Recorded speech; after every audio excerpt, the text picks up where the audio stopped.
প্রিয় বাংলাদেশী ভাই বোনেরা, আজকে আমি কথা বলবো স্টাডি ইন হাঙ্গেরি নিয়ে। আপনারা অনেকেই হয়তোবা জানেন যে আমি এই মুহূর্তে হাঙ্গেরিতে আছি এবং আমি পড়তেছি বিএমইতে। Another name of BME is Budapest University of Technology and Economics, and this is the best technical university in Hungary. So if Hungary is your next destination for study, I would say you are watching the right video. ওকে, এখন কাজের কথায় আসি। Hungary ইউরোপের একটি দেশ যেখানে আপনি study করতে আসতে পারবেন। এখানে সব ধরনের সাবজেক্ট আছে, অনেক ফেমাস ইউনিভার্সিটি আছে, ওয়ার্ল্ড র্যাঙ্কিং ইউনিভার্সিটি আছে। সো আপনি যদি চান হাঙ্গেরিতে স্টাডি করতে আসতে, ইউ আর ওয়েলকাম। এখন আমি আপনাদের বলে রাখি, হাঙ্গেরিতে আপনি হাঙ্গেরিয়ান এবং ইংলিশ দুইটা ল্যাঙ্গুয়েজে পড়তে পারবেন, বাট হাঙ্গেরিয়ান ল্যাঙ্গুয়েজে আপনি যদি পড়তে চান ভিসার পসিবিলিটি খুবই কম। সাউথ এশিয়া থেকে যে সকল স্টুডেন্ট হাঙ্গেরিয়ান ল্যাঙ্গুয়েজে পড়তে আসে তারা সাধারণত ভিসা পায় না। সো আমি আপনাদের রিকোয়েস্ট করব, আপনারা ইংলিশে অ্যাপ্লাই করবেন ব্যাচেলর অথবা মাস্টার্সের জন্য। আর অবশ্যই মনে রাখবেন, এখানে দুইটা সিজন, একটা শুরু হয় ফেব্রুয়ারি থেকে, অন্য একটা শুরু হয় সেপ্টেম্বর থেকে। তো আপনারা অ্যাপ্লাই করার আগে অন্তত 3 মাস আপনাদের হাতে রাখবেন। আমি আবার বলছি, 3 মাস আপনাদের হাতে রাখবেন। তো যখন অ্যাপ্লাই করবেন, কনসালটেন্সি ফার্মের কাছে যাবেন না, নিজে অ্যাপ্লাই করবেন। ভার্সিটির ওয়েবসাইট দেখবেন এবং নিজে অ্যাপ্লাই করবেন। নেপচুন নামে একটা সার্ভার আছে এখানে, নেপচুনের মাধ্যমে সব ভার্সিটিতে অ্যাপ্লাই করা যায়। আপনি নেপচুনের মাধ্যমে অ্যাপ্লাই করলে ইউনিভার্সিটির কোঅর্ডিনেটর আপনাকে রিপ্লাই দিবেন। হাঙ্গেরিতে অ্যাপ্লাই করার জন্য আপনাকে প্রথমে অ্যাপ্লিকেশন ফি সেন্ড করতে হবে। অ্যাপ্লিকেশন ফি সেন্ড করার পরে যদি আপনার অ্যাডমিশন হয়, সাধারণত আপনি 1 সপ্তাহের মধ্যে আপনার ডিসিশন পেয়ে যাবেন ভার্সিটি থেকে যে আপনি অ্যাডমিশন পাচ্ছেন কি না। তো অ্যাডমিশন যদি আপনার হয়ে যায়, তারপরে এরা আপনাকে নতুন একটা পেপার দিবে, একটা ইনভয়েস দিবে, যেটার মাধ্যমে আপনি টিউশন ফিটা সেন্ড করতে পারবেন। তো আপনি টিউশন ফি সেন্ড করার জন্য আপনি বাংলাদেশের সিটি ব্যাংকে যাইতে পারেন। সিটি ব্যাংক থেকে স্টুডেন্ট অ্যাকাউন্ট করে সেখান থেকে আপনি ইজিলি আপনি টিউশন ফি সেন্ড করতে পারবেন। কোন ব্যাংকে যাবেন, কোন ব্রাঞ্চে যাবেন, আমি নিচে ডিসক্রিপশন বক্সে লিঙ্ক দিয়ে দিব। এখন টিউশন ফি ভার্সিটিতে আসার পরে ভার্সিটি আপনাকে কিছু লিগাল ডকুমেন্ট সেন্ড করবে, বা ডকুমেন্টগুলো আপনাকে তারা কুরিয়ারে সেন্ড করবে না, ইমেলেই সেন্ড করবে। মনে রাখবেন, হাঙ্গেরি অথবা ইউরোপিয়ান কান্ট্রি থেকে যে ডকুমেন্টগুলো সেন্ড করা হয় সবগুলো ডিজিটালাইজ ডকুমেন্ট। এটা আমেরিকা অথবা রাশিয়ার মতো না যে কুরিয়ারে সেন্ড করবে, এরা আপনাকে ইমেলেই সেন্ড করবে। আপনি ইমেলটা প্রিন্ট করবেন এবং প্রিন্ট করে আপনি সেটা নিয়ে যাবেন ইন্ডিয়াতে। মনে রাখবেন, বাংলাদেশে কোনো এম্বাসি নাই। Hungary, there is no Hungarian embassy in Bangladesh. So you have to go to India to obtain your visa. So আপনি ইন্ডিয়াতে কোথায় যাবেন, কোন জায়গাতে এম্বাসি, আমি ডিসক্রিপশন বক্সে দিয়ে দিব, লোকেশনটা দিয়ে দিব। আর মনে রাখবেন, interview is the most important part to get Hungarian visa or Schengen visa. So আপনি যখন ইন্টারভিউ দিতে যাবেন হাঙ্গেরিয়ান এম্বাসিতে, অনেক ধরনের ক্রিটিক্যাল কোশ্চেনের সম্মুখীন হতে পারেন আপনি। আরেকটা জিনিস মনে রাখবেন, যেহেতু এটা ইউরোপিয়ান কান্ট্রি এবং আপনি শ্যাঙ্গেন ভিসার জন্য অ্যাপ্লাই করবেন, তো এখানে ভিসা পাওয়াটা একটু ডিফিকাল্ট হবে। তো সব থেকে ভালো হয় যদি আপনার ট্রাভেল হিস্ট্রি খুব ভালো থাকে। মনে রাখবেন, ট্রাভেল হিস্ট্রি যত ভালো, আপনার ভিসার পসিবিলিটিটা ততটাই বেশি। আপনি যদি হাঙ্গেরিতে অ্যাপ্লাই করার আগে দেখা যাচ্ছে যে কয়েকটা কান্ট্রি ঘুরছেন, দেখা যাচ্ছে সিঙ্গাপুর, মালয়েশিয়া অথবা রাশিয়া অথবা ইন্ডিয়া, আপনার অলরেডি ঘোরা হয়ে গেছে, তাহলে আপনার ভিসাটা পাইতে অত বেশি কষ্ট হবে না। বাট আপনি যদি ফাঁকা পাসপোর্টে দাঁড়ান, আমি আবার বলছি, আপনি ফাঁকা পাসপোর্ট নিয়ে ইউরোপের কোনো দেশে আপনি অ্যাপ্লাই করবেন না। আপনি বোকামি করবেন যদি আপনি করে থাকেন। ভিসা পাওয়ার পসিবিলিটিটা একদমই আপনার কমে যাবে। তো অ্যাপ্লাই করার পরে আপনার ইন্টারভিউ যদি ভালো হয়, তাহলে আপনি ভিসা ইজিলি পেয়ে যাবেন। মনে রাখবেন, ইন্টারভিউ দেওয়ার আগে অবশ্যই আপনি প্রিপেয়ার হয়ে নেবেন যে কোন টাইপের কোশ্চেন আপনাকে করতে পারে আর আপনি কোন টাইপের অ্যান্সারগুলো ভিসা অফিসারকে দিবেন। বাট আপনাকে অবশ্যই সঠিক এবং সত্য কথা বলতে হবে সেখানে। আপনি কোনো ছলচাতুরি করতে পারবেন না, মিথ্যা বলতে পারবেন না। আপনার যদি কোনো রিলেটিভস অলরেডি ইউরোপে থাকে, তাও আপনি সেখানে বলবেন।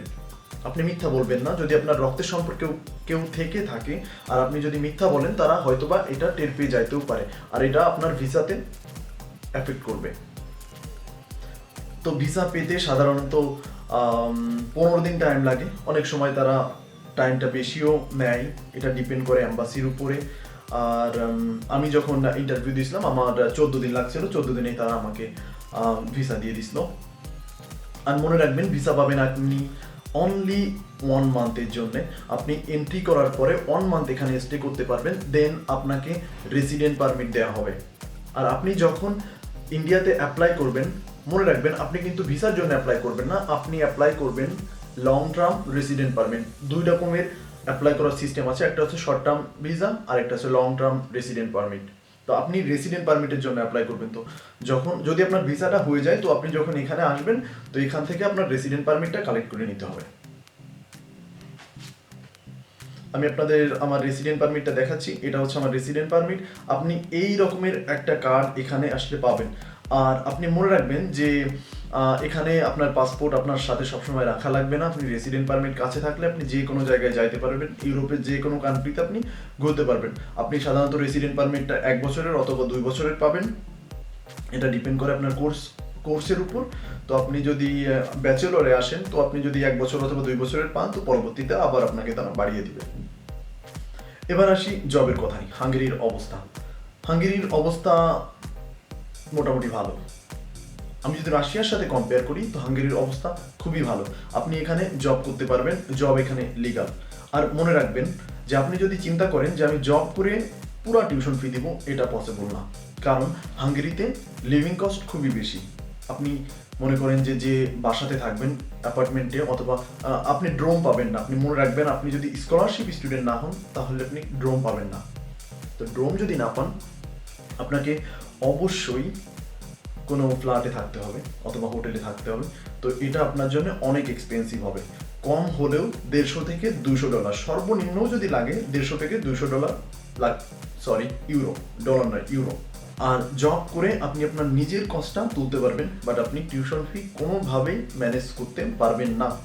সো সেক্ষেত্রে আমি আবার বলছি যে আপনার ফ্যামিলি কন্ডিশন যদি ভালো হয়, তাহলেই আপনি হাঙ্গেরিতে অ্যাপ্লাই করবেন।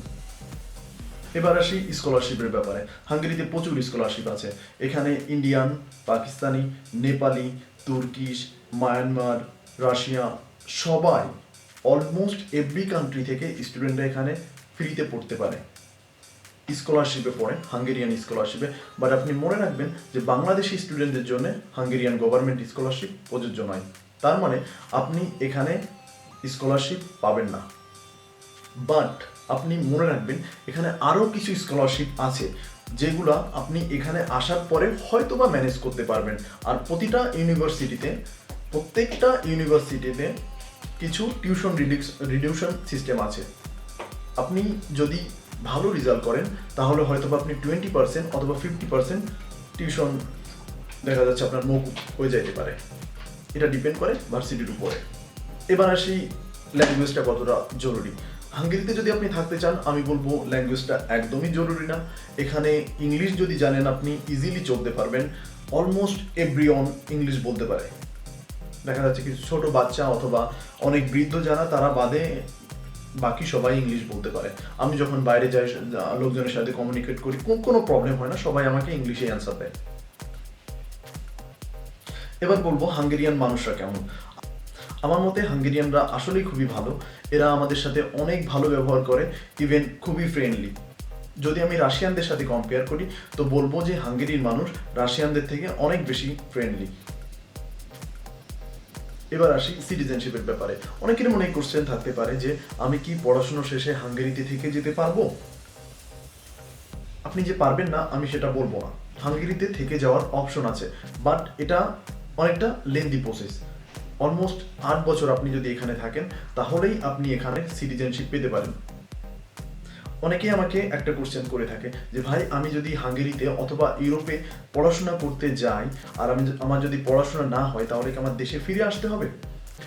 হাঙ্গেরির ব্যাপারটা যেটা, আপনি যদি হাঙ্গেরিতে আসেন আর আপনার যদি পড়াশোনা করা ইম্পসিবল হয়ে যায়, এখানে পসিবল যদি না হয়, তো আপনার দেশে ফিরে যাওয়া লাগবে না।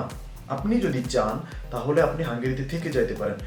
কারণ আপনার যে স্টেটাসটা আছে, রেসিডেন্ট পারমিটের যে স্টেটাস, আপনি যদি চান তো সেটা স্টাডি থেকে ওয়ার্কে আপনি ট্রান্সফার করতে পারবেন। এটা কোনো জটিল কোনো প্রসেস নয়।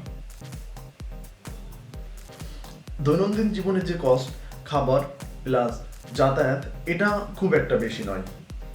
কিন্তু আপনাকে মাথায় রাখতে হবে যে রুম রেন্ট এখানে আসলেই কস্টলি। 150 থেকে 200 ইউরোর কমে আপনি কোনো রুম পাবেন না। সো এটা আপনাকে মাথায় রাখতে হবে। এখানে আপনি ফুল টাইম জব করতে পারবেন, বাট জব করে হয়তো আপনার রুম রেন্টটা তুলতে পারবেন এবং আপনার নিজের যে খরচটা সেটা আপনি চালাতে পারবেন। বাট টিউশন ফি দেওয়া পসিবল হবে কিনা এটা আসলেই কোশ্চেনের ব্যাপার। আমার মনে হয় না আপনি পারবেন। আশা করি আমার ভিডিওতে আপনাদের উপকার হবে। ধন্যবাদ।